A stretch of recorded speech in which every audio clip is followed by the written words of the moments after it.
यहाँ पे variable separable method लगना मुश्किल है, क्योंकि हम लोगों ने देखा है अभी तक सिर्फ वो मेथड जिसमें सारे x एक तरफ हो जाते हैं और सारे y वाले दूसरी तरफ। लेकिन अब इसको कैसे किया जाए, अगर हम x प्लस वाई को कुछ मान लेते हैं, ठीक है, तो 1 plus d y d x plus d y, हाँ डी वाई हो जाएगा ना, is equal to D t हो जाएगा डिफरेंशियल इक्वेशन, ठीक है, या d Y by D x ही निकाल लो। 1 plus d Y by D x is equal to D T by D x, तो D Y by D x यहाँ से आ जाएगा 1 d T by D x minus 1, ठीक।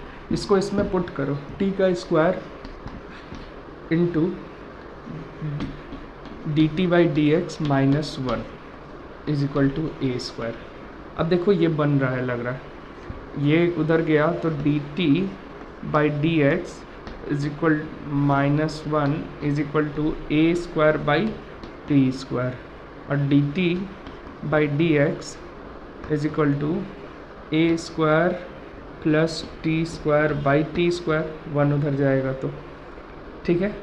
और यहाँ से आया d t into t square by a square plus t square का integration is equal to D x का इंटीग्रेशन। अब होगा, करो इंटीग्रेट, यहाँ पे integration t square plus a square minus a square by a square plus t square by a square plus t square d T is equal to x आ जाएगा plus सी। ये क्या हो गया, ये तो 1 हो गया, 1 का टी हो गया माइनस 1 बाई ए हो जाएगा ना, ए स्क्वायर बाई ए, हाँ, into tan inverse t by a, ठीक, is equal to x plus c, यानी कि टी हो गया x plus y minus a tan inverse x plus y by a is equal to x plus सी।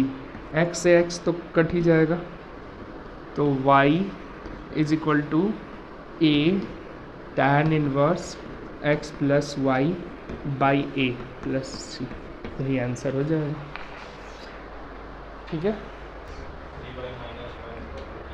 इसको T माने, ठीक है, 2x plus 3y minus 1 is equal to T, तो यहाँ से क्या आ जाएगा 2 plus 3 D Y by D x is equal to D T by D X, और 2 उधर जाएगा तो माइनस 2 हो जाएगा, और 3 यहाँ से 1/3 आ जाएगा, ठीक है।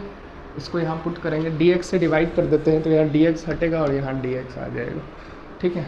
तो आ जाएगा ये t प्लस, अब इसको क्या लिखेंगे, देखो इसको लिखेंगे 2t माइनस 1 आएगा ना, यहाँ 4 अलग करेंगे, 2 कॉमन लेंगे, ठीक है, 2x डिवाइड क्यों करें यहाँ पे, हाँ लेकिन हम करें सीधे, हाँ वही तुम मतलब वही आ जाएगा, हम करें सीधे ये कर दें, 2 कॉमन ले लें, 2x प्लस 3y आ गया ना, माइनस 5 आ गया, ये है। इसको हम लोग 2 into 2x plus 3y is equal to t plus 1 लिख दो माइनस 5, तो 2t plus 2 minus 5 is equal to minus 3 आ जाएगा यहाँ पर, 2t माइनस 3 है ना, तो इसके जगह आ गया t प्लस 2t माइनस 3, और D Y by D x का वैल्यू क्या,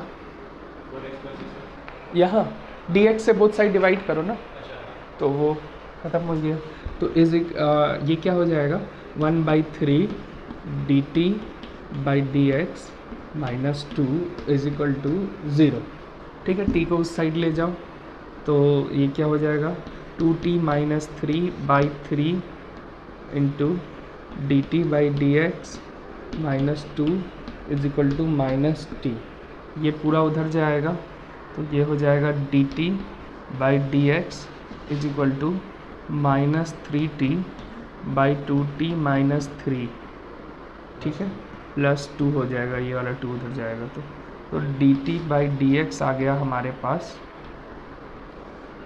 2t माइनस 3, और यहाँ पे हो गया minus 3t plus 4t minus 6, और इसका मतलब हो गया dt बाई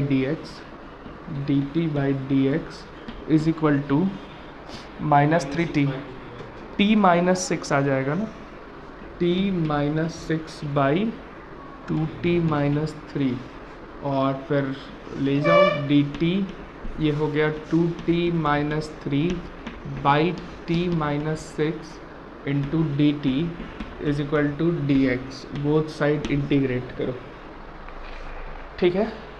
अब इसको कैसे करेंगे, 2t माइनस 6 है ना, integral 2t minus 6 plus 6 minus 3 by t minus 6 dt, और इसको लिखेंगे 2t माइनस 6 प्लस 6 टू जा 12 माइनस 3 कितना हो जाएगा प्लस 9, और बाई t माइनस 6 अलग कर दो, t माइनस 6 अलग कर दो, और इस पूरे को इंटीग्रेट करना है dt। यहाँ t माइनस 6 कट जाएगा तो 2t आ जाएगा प्लस 9, इसका log t माइनस 6 आ जाएगा, ठीक, और is equal to x plus C, t का वैल्यू पुट कर देंगे यहाँ, ठीक है, t का वैल्यू पुट कर देंगे, इसका इंटीग्रेट, हाँ लेकिन उसको कैसे करना है रिजॉल्व, ये तो हम लोग कर चुके हैं ना, ये तो सिंपल है। ये था ऐसा इक्वेशन जो सेपरेबल वेरिएबल पे डायरेक्ट रिजॉल्व नहीं हो रहा था, लेकिन हम लोगों ने इसमें कुछ मान लिया था, है ना, तो वहाँ से सेपरेबल और वेरिएबल अलग अलग हो जा रहा था। लेकिन अब आगे है मतलब इक्वेशन सेपरेबल और वेरिएबल पे डायरेक्टली नज़र ही नहीं आ रहा हो, है ना, इन इक्वेशंस को जैसे हम लोग अभी किए, इन इक्वेशंस को हम लोग बोलते हैं होमोजीनियस इक्वेशंस, यानी x और y दोनों मिक्स मिला हुआ होमोजीनियस है। अब उसको अलग करना आपके लिए थोड़ा मुश्किल है ना, अलग उसमें आप कर सकते हैं जो सीधे सीधे x और y दिख रहा है कि अलग हो रहा है या हो पा रहा है ना, जो नहीं हो पा रहा है उसको होमोजीनियस कह रहे हैं। अब हम जो सॉल्यूशन अभी निकाले हैं, अभी तक जो हम लोग सॉल्यूशन निकाले हैं, असल में वो सॉल्यूशन ध्यान से देखना तो उसमें आर्बिट्री कांस्टेंट c आ रहा है ना, और ज़रूरी नहीं है एक ही आर्बिट्री कांस्टेंट आए, एक से ज़्यादा भी आ सकता है, क्योंकि हम डिफरेंशियल इक्वेशन एक से ज़्यादा आर्बिट्री कांस्टेंट को देखते हैं करके, है ना, तो 2 बार डिफरेंशिएट करते हैं मतलब 2 आर्बिट्री कांस्टेंट रहता है, यानी कि अभी मेरा एक ही आर्बिट्री कांस्टेंट सारे इक्वेशंस में आ रहा है। क्यों? क्योंकि अभी हम लोग जो ऑर्डर है वो फर्स्ट ऑर्डर डिफरेंशियल इक्वेशन को देख रहे हैं, है ना, तो लेकिन आर्बिट्री कांस्टेंट सब में आ रहा है, तो इसीलिए ऐसे सॉल्यूशन को जिसमें आर्बिट्री कांस्टेंट यानी उस कांस्टेंट का वैल्यू आप नहीं जानते क्या होगा, यानी वो कई सारे सेट ऑफ कर्व्स को दिखाता है। हम लोग ये देखें ना कि कई सारे सर्कल्स हैं जिसका सेंटर ओरिजिन हो, उसका डिफरेंशियल इक्वेशन क्या होगा, है ना, तो इसका मतलब अगर आर्बिट्री कांस्टेंट है तो वो सिंगल इक्वेशन को नहीं दिखाएगा। जैसे y is equal to M X plus C, m और c उसमें आर्बिट्री कांस्टेंट है, जब आप उसका ग्राफ बनाएंगे तो कोई पर्टिकुलर ग्राफ नहीं होगा, बस इतना कहा जा सकता है कि वो स्ट्रेट लाइन होगा, है ना। जैसे जैसे m और c का वैल्यू हम पर्टिकुलर में जाएंगे वैसे वैसे पर्टिकुलर लाइन हमको मिलता जाएगा, ठीक है। तो उसी तरीके से हम लोग देख सकते हैं कि अभी जब सॉल्व कर रहे हैं तो आर्बिट्री कांस्टेंट आ रहा है, मतलब ये पर्टिकुलर इक्वेशन नहीं आ रहा है किसी एक ग्राफ का, है ना, ये पर्टिकुलर इक्वेशन नहीं, ये जनरल सॉल्यूशन कहलाता है ना। तो जो अभी हम लोग कर रहे हैं वो है जनरल सॉल्यूशन। उसके अलावा कौन सा सॉल्यूशन होगा? Particular solution. पर्टिकुलर सॉल्यूशन किसको कहेंगे? जब हम उस आर्बिट्री कांस्टेंट का वैल्यू भी निकाल पाए। वो कैसे निकालेंगे? वो कोई और इन्फॉर्मेशन उसके लिए हमको दिया होगा, वो चाहिए होगा, है ना। फॉर एग्जांपल इक्वेशन 2,3 को सेटिस्फाई करता है। जब इक्वेशन 2,3 को सेटिस्फाई करता है, एक ही अननोन क्वांटिटी है, वहाँ से आप सेटिस्फाई करवा के पुट करके x और y का c का वैल्यू निकाल सकते हैं। ये समझ आया, है ना। तो ठीक उसी तरीके से हम लोग ये देख सकते हैं कि सॉल्यूशन ऑफ डिफरेंशियल इक्वेशन जो होता है वो दो मतलब कैटेगरी का, एक कैटेगरी हमने देखा जिसमें हम जनरल सॉल्यूशन निकाल रहे हैं, जनरल सॉल्यूशन निकाल रहे हैं, और दूसरा हम लोग आगे देखने वाले हैं जिसमें पर्टिकुलर सॉल्यूशन की बात करेंगे।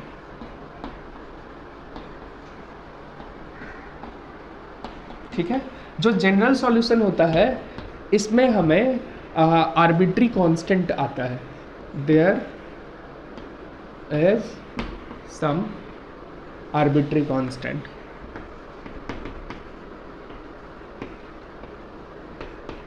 ठीक, और इसमें there are no arbitrary constant. Arbitrary constant नहीं है तो पर्टिकुलर सॉल्यूशन वो बन जाता है। ठीक है, तो अभी हम लोग जनरल सॉल्यूशन को देख रहे हैं। ठीक है, जिसका हमने एक तरीका देखा है वेरिएबल सेपरेबल मेथड, है ना। अब हम लोग को ये करना है कि solution of differential equation of which is homogeneous.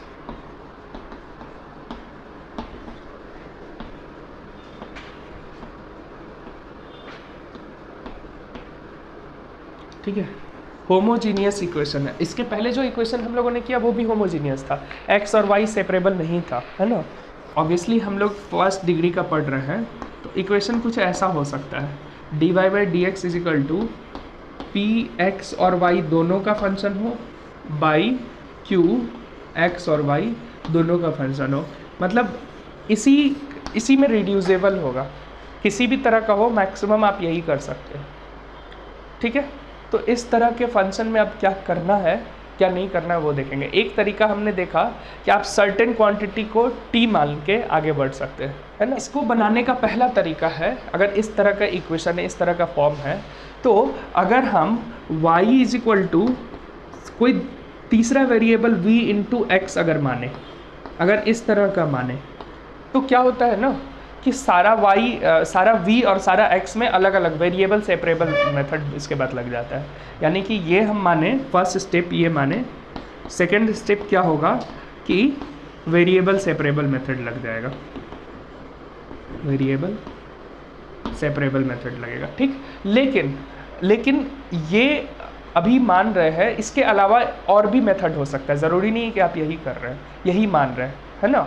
वो अलग अलग सिचुएशन में अलग अलग क्वेश्चंस होंगे, उस पर डिपेंड करेगा। कई बार जैसे अभी इसके पहले वाला जो क्वेश्चन था, यहाँ पर सीधे टी मान लेना ज़्यादा आसान था, वो भी होमोजीनियस इक्वेशन था, है ना, लेकिन टी मान लेना सीधे सीधे ज़्यादा आसान था, वो बन गया था, है ना। लेकिन जहाँ पे नहीं हो रहा है ना, तो वहाँ पे आप ये लगाएंगे कि y is equal to V X लगा के देखेंगे। अगर y is equal to V X है तो इसका डिफरेंशियल इक्वेशन क्या हो जाएगा, D Y by D x is equal to we plus x D we by D X. यानी कि D Y by D X की जगह आपको ये पुट करना होगा, तब वेरिएबल सेपरेबल मेथड लगाना होगा। ठीक है, तो ये पहला हो गया, जिस पे हम पहले क्वेश्चन करते हैं, फिर सेकंड पे आते हैं। इसको नोट कर लो, हम इधर क्वेश्चन लिखते हैं। चलो, यह है क्वेश्चन बनाओ। वाई इक्वल टू अगर वी एक्स बोला जाए तो D Y by D x is equal to क्या आ जाएगा, V plus x D we by D X. और इस इक्वेशन को हम ये लिख सकते हैं y plus 2 root under x y minus x d Y by D x is equal to 0। ठीक, y को हम लोग लिख दें v x plus 2 root over x, v x square आ जाएगा यहाँ, v x square minus x, और यहाँ d Y by D x is equal to we plus x D we by D x is equal to 0। ठीक है, we x उस side जाएगा तो आ जाएगा v plus x D we by D x into 2x common आ जाएगा, x को बाहर कर लो, 2 root v minus 1 is equal to minus v x. ठीक है, बाकी x से x कट जाएगा, कैंसिल हो गया। देखो क्या आया, v into 2√v minus 1 plus x, एक काम करो इसको उधर भेज दो, इसको नीचे भेज दो, तो v plus x D we by D x is equal to minus V by 2√v minus 1 आया। ठीक है, dx इधर जाएगा, ये पहले v यहाँ से उठ के उस साइड जाके माइनस v बनाएगा, तो ये क्या आ जाएगा 2√v minus 1 minus v minus 2v√v, ठीक है, v√v minus minus plus v हो जाएगा। ठीक, प्लस v और माइनस v तो कैंसिल ही हो गया। 2v√v बाई ये आ गया x D we by D x is equal to minus 2v√v by 2√v minus 1। अब x वाले को उस तरफ, v वाले को इस तरफ कर दो, तो dv इधर हो गया 2√v minus 1 by 2v minus 2v√v, ठीक है, और dv is equal to dx by x का इंटीग्रेशन। ठीक, यही आएगा। अब यहाँ से इंटीग्रेट करना है, इसको स्प्लिट कर दो दोनों में, डायरेक्टली हो जाएगा। यहाँ से हम लिखेंगे इंटीग्रेशन 2 से 2 कट गया, √v से √v कट गया, तो -1/v बचेगा, -1/v dv, और ये प्लस हो जाएगा 1/2v√v, 1/2 इंटीग्रेशन v√v है यानी v का पावर -3/2 dv आ जाएगा, और इधर हो गया log of x plus c। ठीक है, और यहाँ से हो गया minus log of v plus minus 3/2 plus 1 कितना 1/2 आ जाएगा, -1/2, यानी कि -1/2, फिर -1/2 कटेगा, -1 बचेगा, यानी कि -1/v√v बचेगा। ठीक, is equal to log x plus c. ठीक, v किसको माने थे, v is equal to y/x है, तो यहाँ हो जाएगा माइनस log x/y कर देते हैं, माइनस ले जाते हैं, तो x/y minus 1/√x/y is equal to log x plus c, यही आंसर। ठीक है, समझ आया।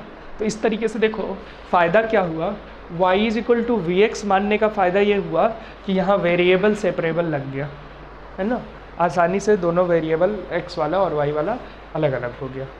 इस तरह से मानना ज़्यादा आसान था। ठीक है, आगे चलते हैं। y is equal to V x, ठीक है, तो dy by D x is equal to v plus x D we by D X, ये इक्वेशन दोनों को कंसिडर करो, और हमारे पास आ जाएगा, ये आ गया x² प्लस v²x², dx को इधर ले जाते हैं, dy by D X put कर देंगे, 2x vx, x² v, और dy बाई डी एक्स का आ जाएगा v plus x D we by D X. ठीक है, x² v को नीचे ले आते हैं, तो क्या हो जाएगा, x² से x² कटेगा, x² तो कॉमन निकल के कट ही जाएगा, तो 2v नीचे आ जाएगा, 1 plus v² by 2v is equal to v plus x D we by D x.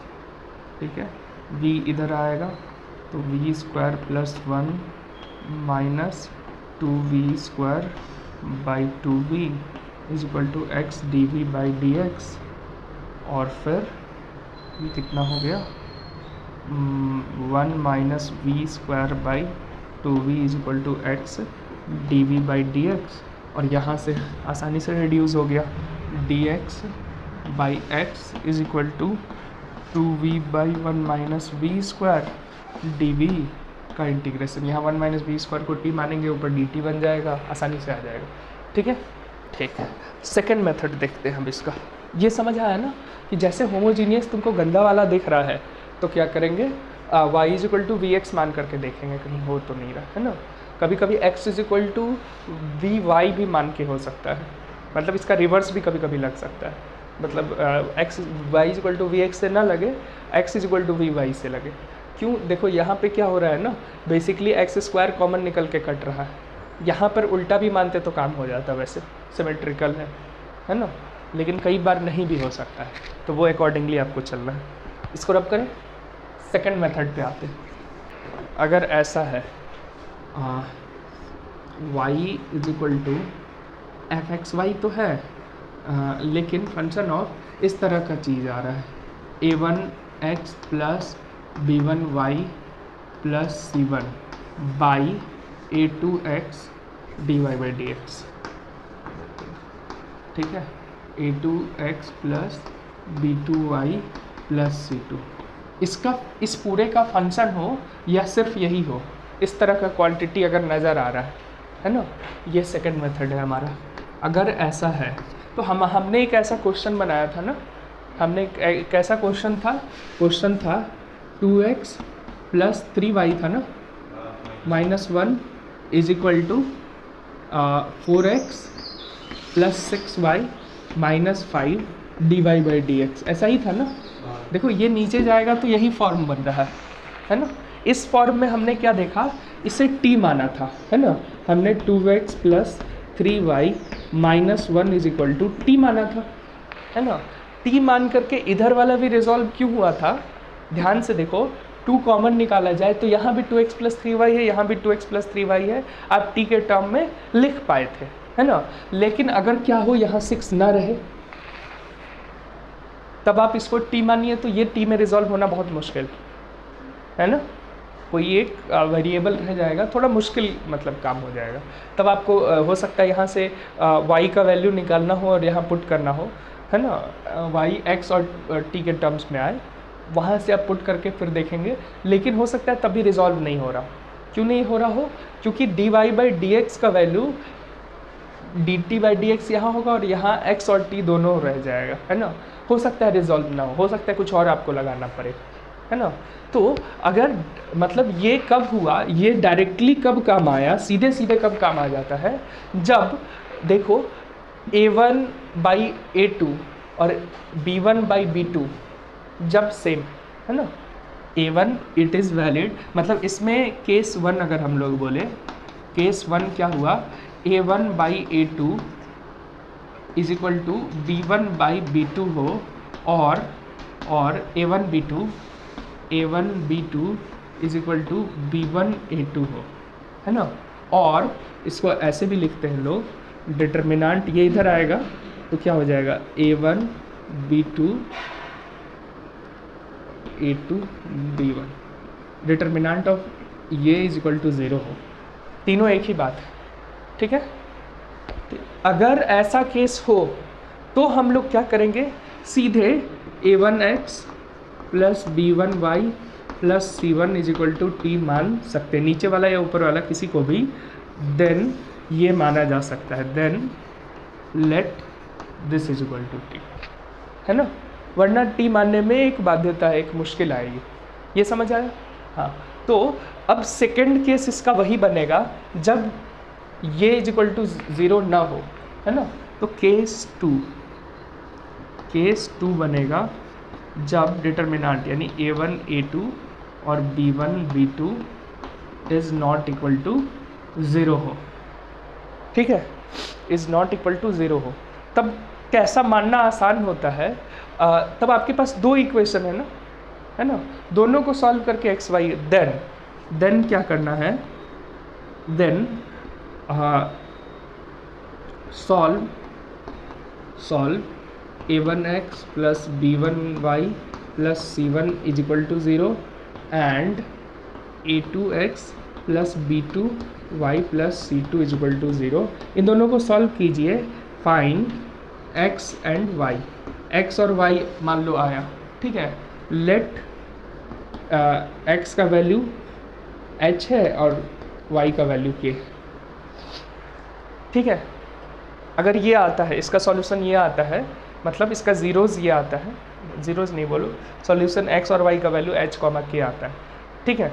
तो क्या करना है, तो हम लोग को मानना है, देन ये फर्स्ट स्टेप था, ठीक, स्टेप 1। अगला स्टेप क्या करना है, then put x is equal to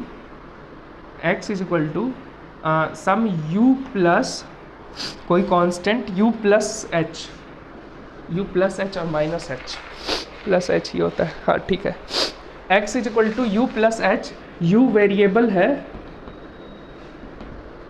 और क्योंकि ये कांस्टेंट है, h तो किसी का सॉल्यूशन है ना, h और के वैल्यू है, तो ये कांस्टेंट है,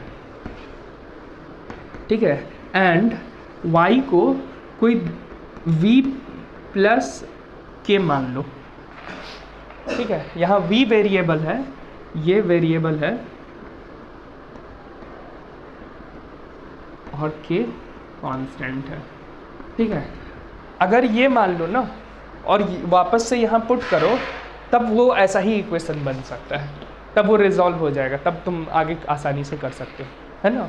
लेकिन इसमें हो सकता है दोबारा मानना पड़े, ठीक है, आगे, क्योंकि वहाँ पर फिर से t मानना पड़ा है। अगर वैसा में रिजॉल्व होता है तो हो सकता है दोबारा मानना पड़े, है ना, या कुछ इजी बन जाएगा उसके बाद आपका, है ना। तो याद रखना, ये मान करके देखो क्या आता है। और यहाँ भी फिर वही चीज़ है, ये ज़रूरी नहीं है कि आप सिर्फ यही माने, हो सकता है और कोई इजी मेथड से डायरेक्टली सॉल्व हो जा रहा हो, है ना।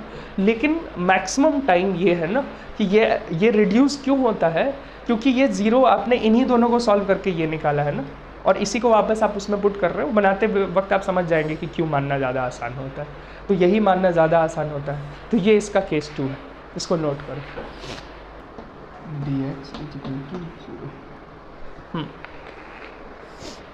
इसमें देख सकते हैं रेशियो सेम नहीं है, 2/1 है और -1/2 है। देखो दोनों को सॉल्व करना है, this is equal to 0, this is equal to 0, नहीं x, दो इक्वेशन, दो अननोन क्वांटिटी सॉल्व करेंगे तो कांस्टेंट वैल्यू आएगा ना। इसको 0 के इक्वल, देखो इसको 0 के इक्वल करो, सेकंड वाले को 0 के इक्वल करो, सॉल्व करो, x और y का वैल्यू आ जाएगा h, k, ठीक है। करते हैं, हमारे पास दो इक्वेशन है यहाँ के। देखो सॉल्व करने के लिए क्या कहता है, ax + b, इसको हम लोग 2x - y + 4 = 0 करेंगे, और यहाँ से y = 2x + 4 आ जाएगा, इक्वेशन 1 बोल देते हैं। दूसरा equation x - 2y + 5 = 0, x - 2 2x + 4 + 5 = 0, और x - 4x - 8 + 5 = 0, यानी कि ये उधर जाएगा 3x = -3, x = -1, y क्या आ जाएगा, -2 आ जाएगा, ठीक। ये आया, h का वैल्यू -1, k का वैल्यू 2, ठीक। यानी कि क्या पुट करना है, x = u -1, y = v + 2, ठीक। अब इसमें पुट करके ज़रा देखते हैं क्या होता है, ठीक है। यहाँ से क्या आ जाएगा, अच्छा dy/, इसका डिफरेंशियल इक्वेशन लिख लेते हैं, dx = du हो जाएगा और dy = dv हो जाएगा, यानी dy/dx = dv/du हो जाएगा, ठीक। यहाँ पे आ जाएगा 2x के जगह u -1 माइनस y के जगह v + 2 और +4, ठीक है, इनटू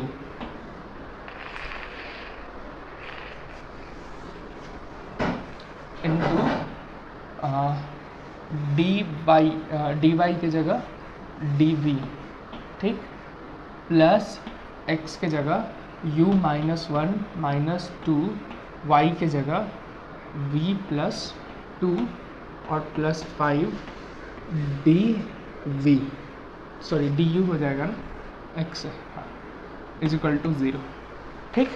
देखो इसका फ़ायदा क्या हुआ, इसको थोड़ा रिजॉल्व करो। 2u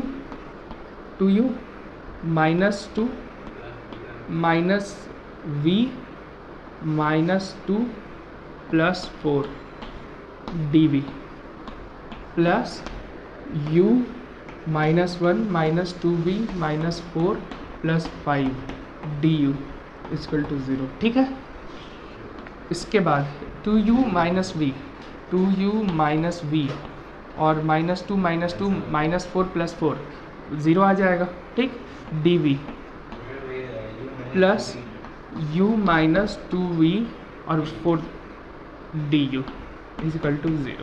ठीक, क्यों कांस्टेंट टर्म हट गया, आप समझ आ रहा है ना, हम जीरोज़ निकाल के पुट कर रहे हैं, उसमें उतना ही ऐड कर दे रहे हैं, है ना, तो इस वजह से कांस्टेंट टर्म खत्म हो गया। अब देखो कांस्टेंट टर्म खत्म हो गया तो इजी नहीं बन गया, रिड्यूसिबल नहीं हो गया।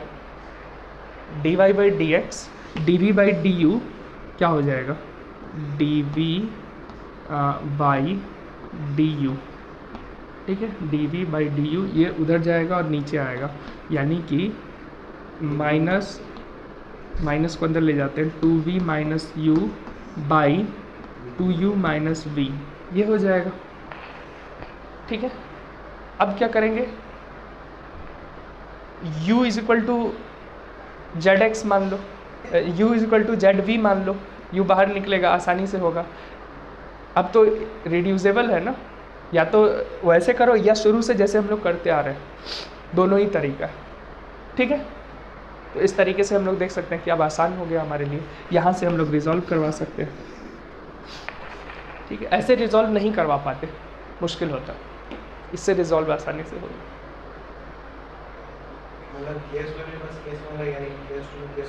केस 1 भी लगेगा जी, है ना, तो वो हम लोग कर सकते हैं। फिर आपके हाथ में है, आप कैसे बनाते हैं, अब वो मेथड से वो खुद ही आप समझ जाएंगे, वो कोई फिक्स वो नहीं है, रूल नहीं है, ये ज़्यादा आसानी से रिजॉल्व करवा देता है, मतलब गारंटी है कि इससे रिजॉल्व हो ही जाएगा, और बाकी से है कि हो भी सकता है और नहीं भी हो सकता है। आप ट्रायल हिट एंड ट्रायल लगाइए, है ना, कई बार ट्रिगोनोमेट्रिक फंक्शन मान के हो जाएगा, वो तो उसमें अभी हम गए भी नहीं हैं। कई बार होगा कि x मान लो x equal to a sine theta मान लो, है ना, तो उससे आसान हो जाएगा। जो काम आप इंटीग्रेशन में किए हैं अभी तक, जितना काम किए हैं, वही यहाँ पे भी उसी तरह से फंक्शन हो रहा है, क्योंकि ये भी कुछ नहीं इंटीग्रेशन है, बस आपको रिजॉल्व करवाना है बोथ साइड को, है ना। वहाँ पर सिर्फ सिंगल वेरिएबल इंटीग्रेशन होता था, अभी बोथ साइड है तो एक से ज़्यादा दो वेरिएबल आ गया है, तो दो वेरिएबल होमोजीनियस अगर फंक्शन आ गया तब आप कैसे इंटीग्रेट कर रहे हैं, है ना, इसकी बात यहाँ पे है। अगले क्लास में हम लोग देखेंगे कि कैसे मतलब कुछ ऐसे फंक्शन हैं जो डायरेक्टली डिफरेंशियल के फॉर्म में लिख सकते हैं।